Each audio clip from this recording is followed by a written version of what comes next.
My research interests are behavioral and development economics, focusing on education outcomes. In one of my studies, I studied the role of social identities, namely gender and caste, on science choice at higher secondary level. In an ideal equal opportunity world, social identities should not matter for stream choice, but in the real world, we find it does. Using a national representative data, we find that girls and students from the disadvantaged caste groups are less likely to choose science. These results hold even controlling for factors such as household income and parental education. More importantly, girls from the disadvantaged caste groups who are at the intersection of these two identities suffer both the gender and caste disadvantage.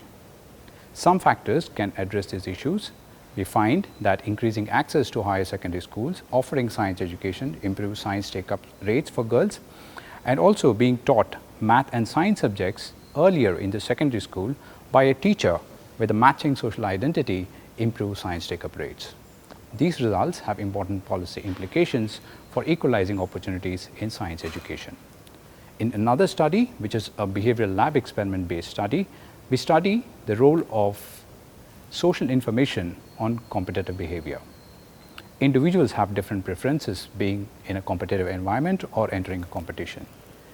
This willingness to compete as a behavioral trait is positively correlated with career and academic outcomes, which leads to higher earnings for more competitive individuals.